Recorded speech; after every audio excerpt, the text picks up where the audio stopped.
Bonjour à toutes et à tous, aujourd'hui on se retrouve pour une nouvelle vidéo, cette fois-ci on va parler un petit peu de ZorinOS. Voilà, j'ai vu justement qu'il y avait une bêta qui existait, celle que l'on a sous les yeux et qui voulait un petit peu changer quelques petites choses, notamment graphiques, voilà. Donc ZorinOS, pour ceux qui connaissent pas trop, c'est un système qui se veut un petit peu comme celui de Windows, voilà. Bon, on n'est pas à un près on va dire chez Linux, mais c'en est un. Du coup, alors qu'est-ce que l'on a là-dessus? Déjà je suis en live CD. Voilà, donc enfin en live CD, pardon. Je vais pas l'installer tout simplement parce qu'à chaque fois il faut installer, désinstaller et tout. Et vu que c'est une bêta, autant y aller directement avec ce live.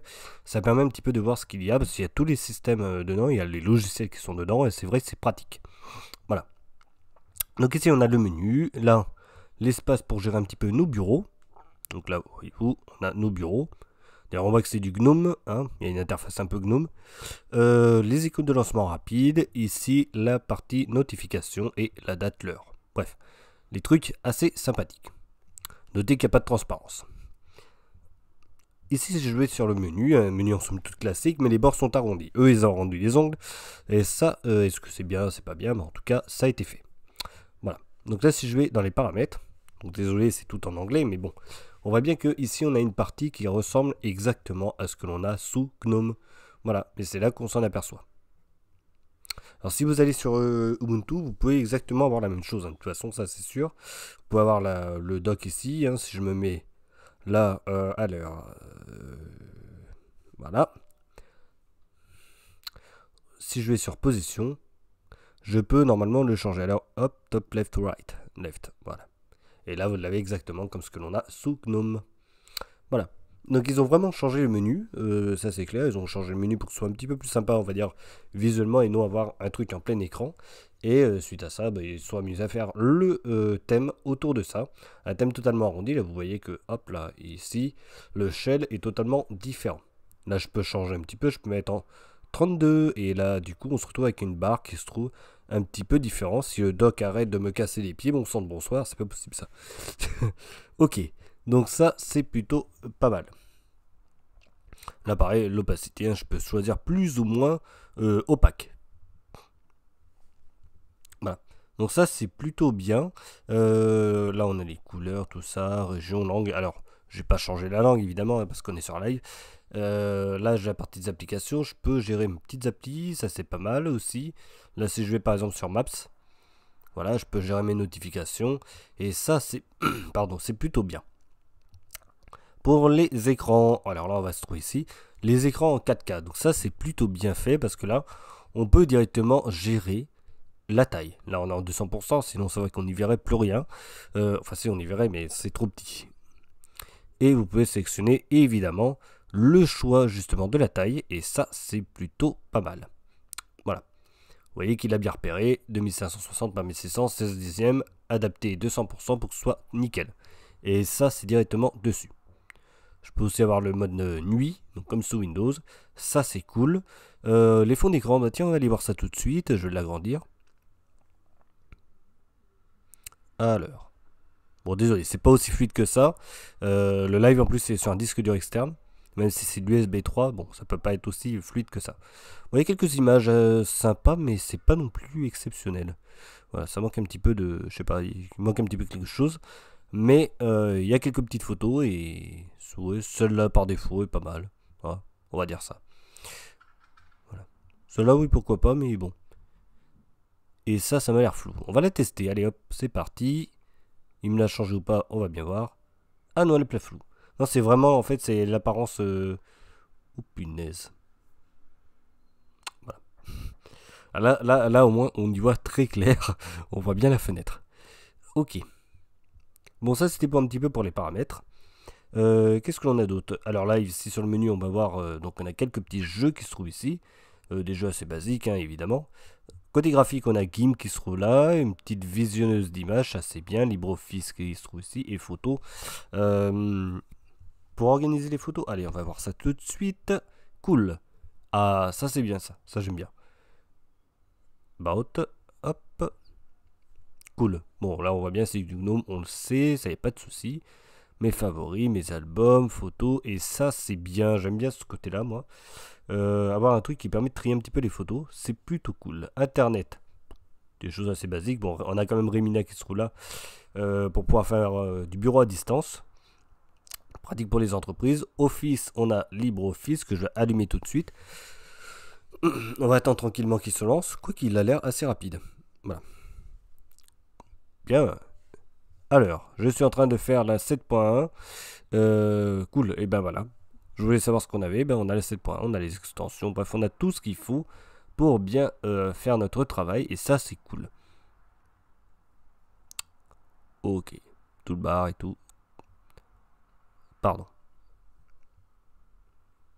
C'est où ça? 7.1.2.2. Parce qu'un seul 2, ça suffisait pas. Ok. Ça c'était pour Office. Sound, ici, Brasero, Cheese, PTV. Bien pour pouvoir faire un petit peu de montage vidéo, Rhythmbox, Sound Recorder, vidéo. Et ben écoutez, on va pas dire grand chose, c'est plutôt pas mal. De ce côté-là, System Tools. C'est pour faire un petit peu de manipulation. Tiens, on a un bloc d'apparence, ça c'est bien aussi. Alors, qu'est-ce qu'il nous propose? Ah, on peut faire du GNOME normal, du... On peut faire ça. Alors, on va tester. Voilà. Ah, ça c'est bien. Ça c'est plutôt cool. Settings. Voilà. Je vais le remettre en 32. Bon sang de bonsoir, c'est pas possible que ce soit si gros. Voilà. Je peux choisir mon petit thème, jour-nuit, mode nuit. Tac. Voilà. Ah, c'est vraiment noir. Là, ça c'est clair que là, on va pas faire autrement. C'est noir de chez noir. Ok. On peut ne pas aimer. Hein. Ça c'est clair. Voilà. Couleur d'accentuation, pareil. Je peux choisir ma petite couleur qui va bien. Regardez, ça change même les dossiers derrière. Ça, c'est vraiment cool. Non, c'est bien fait ça. J'aime bien. Autre application. Les icônes. Ça, il veut pas. Interface. Right, left. Tac, tac. Jelly Mode, je connais même pas ça. Bon, bref. Zone menu. Bref, après, il faudrait vraiment aller un petit peu plus en profondeur, mais franchement, il y a quand même des petites options cool. Honnêtement, hein, ça c'est... Hop là, basse. Et ça, voilà. Là ici, vous voyez, la possibilité de changer un petit peu la police d'écriture. Franchement, c'est cool. Moi, j'aime bien tout ça. Franchement, c'est bien fait. C'est vraiment bien fait. Les utilitaires, là, on a la petite calculette qui est très sympathique, on va dire. Ah, voilà. Ok. On va aller voir combien ça consomme cette affaire. Ressources. 1 gigabit. Bon, après, le truc, c'est sur Live CD. Hein. Mais 1 gigabit quand même, on va dire 2 gigas. Et hop, il faudra quand même le prévoir. Ça consomme un petit peu. Hein. Voilà. Le petit contrôle T des familles, contrairement à Windows, on a les onglets. Et ça, c'est bien. Ici, si je vais dans les paramètres, About, voilà, Files, 3.36. Et bon, les crédits, voilà, vous avez vu les crédits. Ça, c'est bien aussi. Qu'est-ce qu'on a d'autres préférences. Cool. Voilà. Simple clic, double clic. Les colonnes. Hop. Vous voyez ce qu'on peut faire. La recherche. Les vignettes. Voilà. Pour visualiser un petit peu les documents. Ça, c'est cool. Bref. On a quand même pas mal de choses. Voilà. Bon, je peux rechercher. Alors, je vais tester la recherche. Je vais aller directement dans l'ordinateur. Alors, est-ce que je peux écrire comme ça? New folder? Non, récent. Home. Voilà.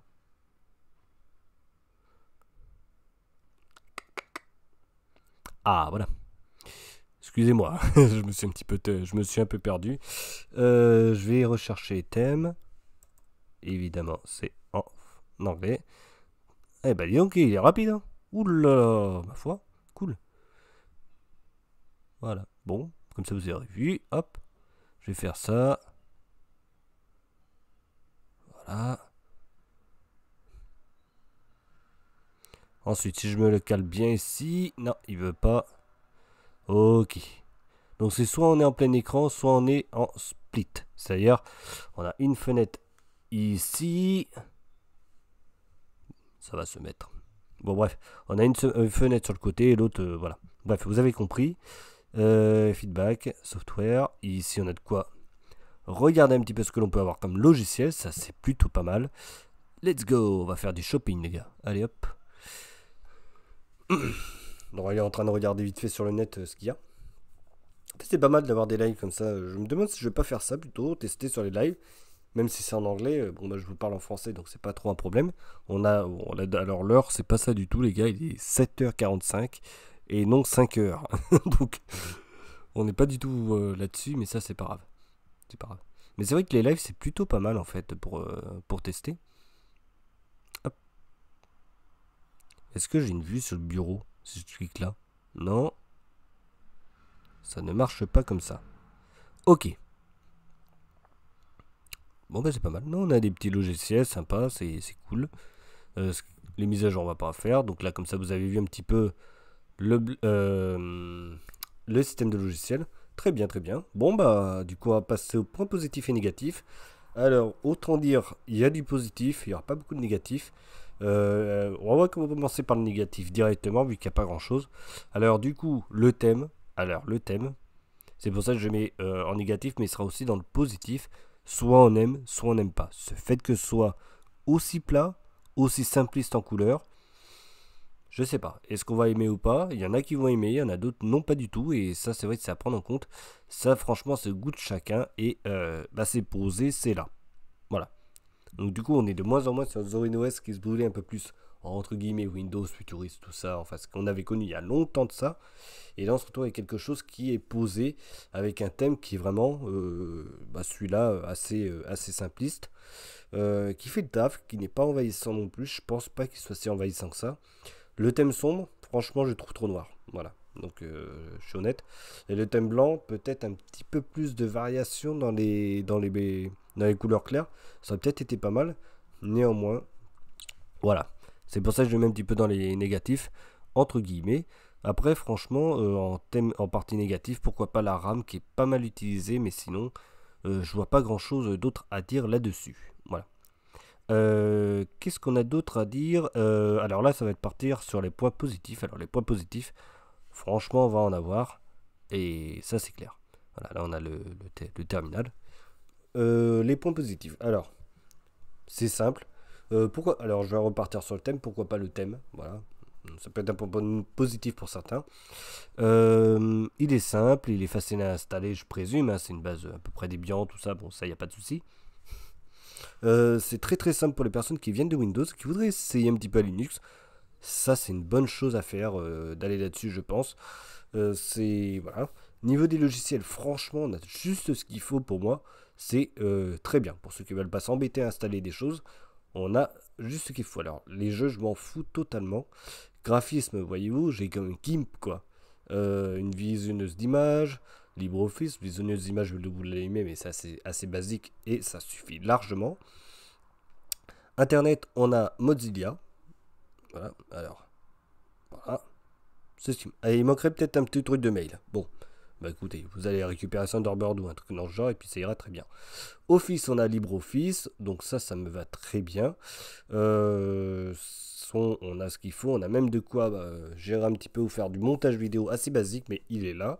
On peut graver des DVD, on a la petite appli pour gérer la webcam, Rhythmbox, bref. Je vois pas ce qui pourrait être déconnant là-dedans.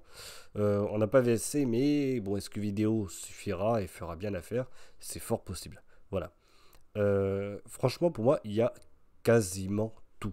Il n'y a pas grand-chose qui manque. Je vous ai dit, juste ce truc de mail, mais s'il y a franchement que ça à faire, oh là là, que c'est rien. Que c'est rien, que c'est rien. Voilà. Ce Gnome à cette sauce là, ça franchement c'est facile à utiliser. Et quelques trucs en plus que l'on peut paramétrer et tout qui améliorent encore l'utilisation et ça c'est plutôt cool. Bref, je ne vois que des bons points, j'avais pas mis en négatif peut-être, mais les fonds d'écran je trouve que voilà, ça pourrait être mieux. Bon, ça encore, voilà. Vous en récupérez un sur le net, vous le mettez et puis c'est réglé. Mais en gros, voilà pour moi, si on fait le bilan global de ce système, il est ultra bon, ultra bon. Vous l'installez, vous le mettez en français évidemment, pas comme ça en live. Tout est bon, vous l'utilisez, tout est prêt, tout est opérationnel, vous faites ce que vous voulez avec, bref, c'est que du bonheur, voilà. Donc, c'est ça en gros le bilan que j'ai à dire là-dessus. Et vous me dites ce que vous en pensez dans les commentaires. Moi, honnêtement, ZorinOS, vous l'installez, il n'y a pas de souci. Hein, ça, c'est clair. Vous avez déjà tout. Ceux qui n'ont pas envie de s'embêter à installer ou quoi que ce soit, vous l'installez, c'est réglé, terminé. Et puis quand vient même, vous allez sur Internet et vous allez sur votre mail, votre webmail, bah, c'est bon. Voilà, il n'y a vraiment rien d'autre à dire là-dessus. Franchement. Donc je vais vous montrer vite fait, tant qu'à faire, juste avant de quitter la vidéo. On va lancer le système d'installation, sans l'installer.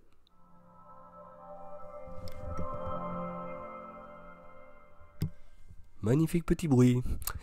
Vous cliquez sur français, continuez. Et voilà, et vous êtes tranquille. Donc, ça franchement, donc évidemment, vous allez récupérer votre clavier français. Hein. Ça c'est clair, soit c'est français, et puis après vous en avez plusieurs hein, des claviers. Donc moi par exemple, si j'ai du Mac, je prends Macintosh, mais après, si vous êtes en normal, et ben vous êtes en normal. Vous prenez AZERTY, puis terminé. Ne vous embêtez pas. Vous faites continuer, etc., etc., et vous l'installez, et vous êtes tranquille. Bref, c'est vraiment très très simple, et ça c'est cool. Ah, ça a planté, bah c'est pas grave, c'est... Voilà, bon bah écoutez, on se retrouve pour une prochaine vidéo. En attendant, je souhaite de bien vous porter à tous. Vous me dites ce que vous en pensez dans les commentaires de ZorinOS, mais pour moi, voilà, bilan global, vraiment très très bon, très simple, nickel, vraiment pas, quasiment pas de points négatifs, honnêtement. Comme j'ai dit, peut-être le thème qui en rebuterait peut-être un, bon, pourquoi pas. Mais sinon, et puis les fonds d'écran, ça manque un petit peu de choses, ça se peut plus sympathique. Mais franchement, c'est que ça les points négatifs. Mais installez-le direct pour ceux qui veulent installer un truc et ne pas s'embêter après. C'est bon, allez-y quoi. Allez, on se retrouvera pour une prochaine vidéo. On verra sur quoi. Moi, je vous dirai, enfin, je vous dirai pas, mais vous verrez quand ça sortira. Et on se retrouvera pour une prochaine. Allez, ciao, ciao, ciao.